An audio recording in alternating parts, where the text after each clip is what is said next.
A era de ouro da WWF foi muito mais do que apenas grandes nomes e figuras icônicas.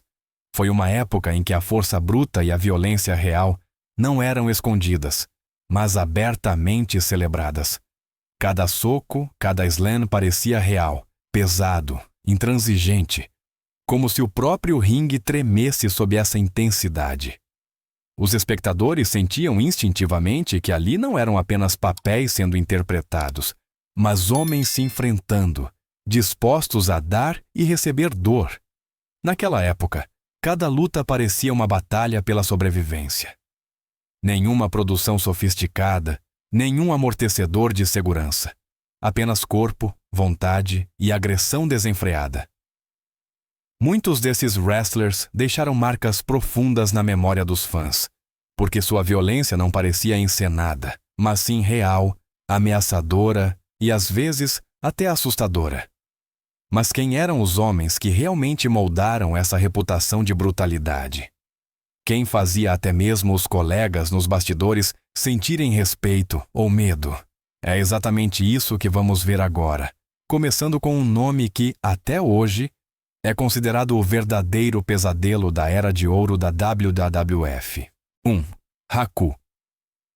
A verdadeira fera da era de ouro da WWF. Numa época em que a violência no wrestling era frequentemente encenada, Haku se destacava como algo completamente diferente. Ele não era um homem que fingia ser perigoso. Ele realmente era. Não apenas fãs, mas também lendas como Hulk Hogan ou Andre the Giant admitiram abertamente que Haku era a última pessoa com quem eles gostariam de ter uma briga de verdade. No ringue, seu estilo era implacavelmente direto. Sem manobras espetaculares, sem efeitos de show. Apenas golpes duros, cabeçadas brutais e técnicas de agarre que visivelmente exauriam a força de seus oponentes.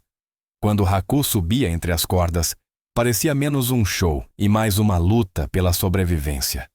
Mas o verdadeiro cerne de sua lenda surgiu fora do ringue. Inúmeros wrestlers contaram histórias semelhantes ao longo dos anos. Haku teria incapacitado vários homens ao mesmo tempo em bares, supostamente até mordendo a orelha de um agressor tão brutalmente que ele precisou ser hospitalizado. Se cada versão é exatamente verdadeira, é quase secundário, porque todas as histórias transmitem a mesma mensagem. Haku era alguém que não se devia provocar. Apesar dessa aura assustadora, ele era considerado leal e honrado com os amigos. Mas quem cruzava essa linha aprendia rapidamente porque Haku é considerado, até hoje, a força primordial personificada da era de ouro da WWF. Um homem que não precisava de títulos para ser considerado o mais perigoso no ambiente. 2. Roddy Piper. O rebelde que desencadeou o caos. Na era de ouro da WWF, poucas pessoas encarnavam a rebelião desenfreada e a violência bruta tanto quanto Roddy Piper. Ele não era apenas um wrestler, mas uma tempestade que quebrava todas as barreiras. Enquanto Hulk Hogan representava o ídolo americano limpo, Piper era seu perfeito contraponto, imprevisível, provocador e sempre pronto para deixar uma situação escalar. Entrevistas com ele se tornavam campos de batalha, palavras em armas, e o público nunca sabia se o que via ainda fazia parte do show ou já havia saído do controle. A violência de Piper não se manifestava apenas no ringue, mas principalmente em sua atitude. Na WrestleMania Prima, ele transformou o maior evento do ano em puro caos, atacando seus oponentes com cadeiras, microfones e tudo o que podia alcançar. Regras não significavam nada para ele, segurança menos ainda. O momento, porém, que ficou indelével na história, ocorreu em 1984 no Piper's Pit, quando ele bateu uma noz de coco na cabeça de Jimmy Superfly Snuka. O sangue era real, o choque enorme, e milhões de espectadores perceberam que essa violência havia ultrapassado um novo limite. O que tornava Piper tão perigoso era o propósito por trás de sua brutalidade. Cada explosão era calculada. Cada provocação parte de uma história maior. É exatamente por isso que Roddy Piper permanece até hoje como o símbolo do caos, agressão e violência incontrolável da Era de Ouro da WWF. 3. Randy Savage, precisão na loucura. Se na Era de Ouro da WWF houve um homem que uniu perfeição técnica com raiva incontrolável, esse foi Randy Macho Man Savage. Ele não entrava no ringue, ele explodia literalmente. Cada movimento, cada olhar, cada gesto era impregnado de intensidade. Savage nunca parecia calmo ou calculista, mas sim como um vulcão que poderia entrar em erupção a qualquer momento. Exatamente essa sensação tornava suas lutas tão cativantes. Sempre se tinha da impressão de que tudo poderia sair do controle em um instante. No ringue, Savage lutava com precisão cirúrgica, mas sua agressão era real e palpável. Ele frequentemente continuava atacando após o gongo, afastava árbitros do caminho e descarregava sua fúria em qualquer um que se aproximasse demais. O momento provavelmente mais chocante de sua carreira ocorreu em 1986, quando ele atingiu Ricky the Dragon Steamboat na cabeça com um sino do ringue. O ataque parecia brutalmente realista e deixou os fãs assustados e em silêncio, porque a linha entre a história e o perigo real era quase imperceptível. Apesar desses surtos, Savage não era um agressor descontrolado. Sua violência tinha estrutura. Seu lendário Flying Elbow Drop não era apenas um golpe final, mas uma descarga emocional, uma declaração de sua fúria interior. Randy Savage provou que a verdadeira brutalidade pode surgir quando a loucura encontra a maestria absoluta. 4. Jake the Snake Roberts, a arte fria da violência psicológica. Enquanto muitas estrelas da Era de Ouro da WWF mostravam sua brutalidade através de força bruta e explosões ruidosas, Jake the Snake Roberts escolheu um caminho completamente diferente. Sua violência era silenciosa, controlada e, precisamente por isso, tão assustadora. Um único olhar, sua voz grave e rouca e aquela calma sinistra eram suficientes para mergulhar todo o ginásio em um silêncio tenso. Com Roberts, sabia-se, quando o ataque viesse, seria sem aviso, e seria definitivo. O símbolo dessa frieza era seu golpe final, o DDT. Numa época em que muitas ações ainda pareciam lúdicas, esse movimento parecia um verdadeiro fim. Cabeça primeiro no tapete, sem misericórdia, sem saída. Quando Roberts aplicava o DDT, o público prendia a respiração, pois ninguém se levantava facilmente depois. Era um momento de violência pura e concentrada, que não precisava ser ruidosa para deixar o máximo de dano. Ele cimentou sua reputação como mestre da crueldade em 1986, na luta contra Ricky the Dragon Steamboat, quando brutalmente bateu a cabeça deste no chão de concreto exposto. Steamboat permaneceu imóvel, enquanto Roberts calmamente estava sobre ele, uma imagem que deixou a arena em choque. Mas não foi só isso. Após a luta, Roberts soltou uma enorme cobra sobre o oponente inconsciente. Gritos, lágrimas, medo. Aquilo não era mais entretenimento, mas um pesadelo. Jake Roberts provou que a verdadeira violência não precisa gritar. Ela sussurra e atinge muito mais fundo. 5. King Kong Bundy, o colosso ambulante da destruição. No mundo vibrante da Era de Ouro da WWF, caracterizado por personagens coloridos e personalidades maiores que a vida, King Kong Bundy parecia um pesadelo de carne e osso. Com um peso de mais de 180 quilos e uma presença quase sem emoção, ele não representava o espetáculo, mas a aniquilação total. Bundy não entrava no ringue para impressionar, mas para esmagar oponentes. Sua mera presença já fazia muitos saberem que não os esperava uma luta justa, mas sim um teste de seus limites físicos. A violência de Bundy baseava-se em pura massa e dominância implacável. Seu temido avalanche splash, no qual todo o seu peso corporal caía sobre o oponente, era uma das ações mais brutais da época. Mas o que realmente o diferenciava dos outros era sua exigência de uma contagem de 5, em vez da contagem usual de 3. Para Bundy, uma vitória só era válida se seu oponente estivesse completamente destruído. Essa exigência sádica tornava cada derrota contra ele particularmente humilhante e dolorosa. Bundy atingiu o auge de sua brutalidade na lendária luta Steel Cage contra Hulk Hogan na WrestleMania 2. Repetidamente, ele arremessava Hogan contra as paredes de aço, até que a jaula tremia a cada impacto. Bundy não era um wrestler no sentido clássico, ele era uma força da natureza. Uma prova viva de que a força bruta por si só é suficiente para gerar medo. 6. Sergeant Slaughter. Violência, traição e transgressão moral. Quase nenhum wrestler da era de ouro da WWF passou por uma transformação tão chocante quanto o Sergeant Slaughter. Outrora celebrado como um herói patriota e símbolo dos valores americanos, ele se transformou no início dos anos 90, em uma das figuras mais odiadas da companhia.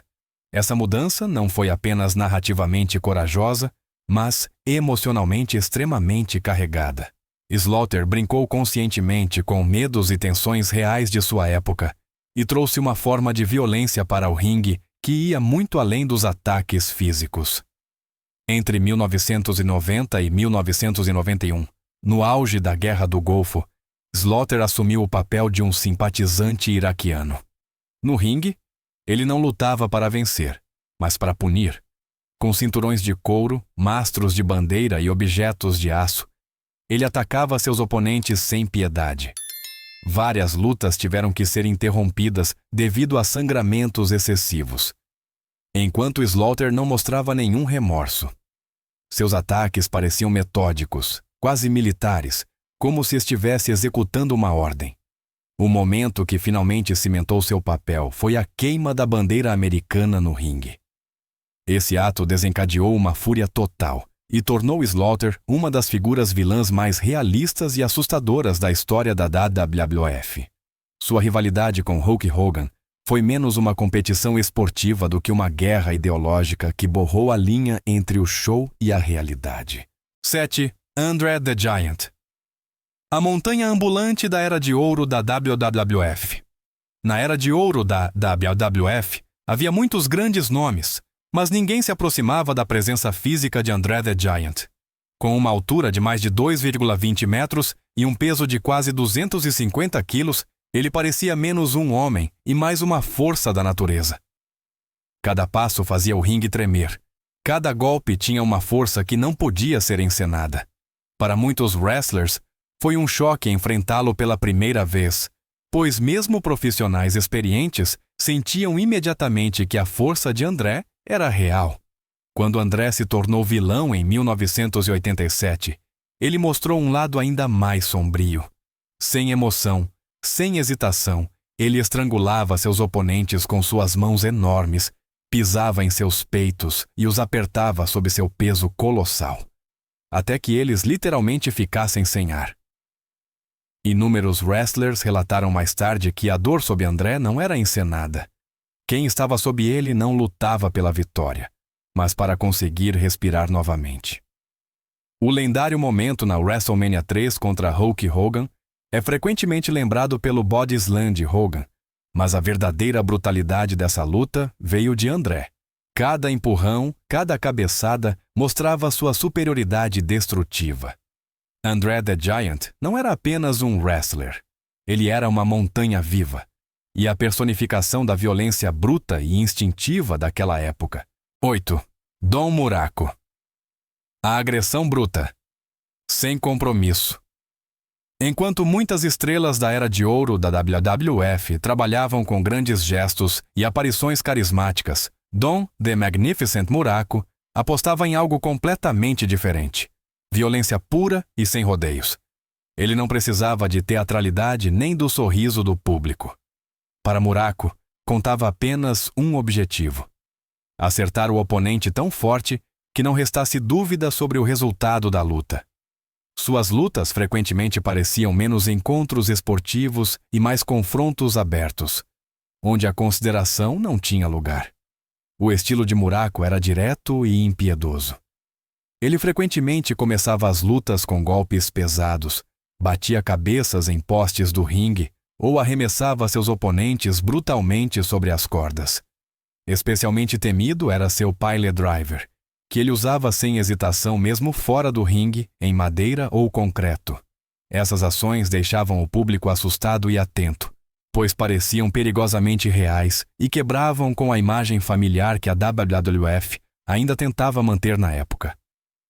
Sua luta contra Jimmy Superfly Snuka em 1983 no Madison Square Garden tornou-se lendária.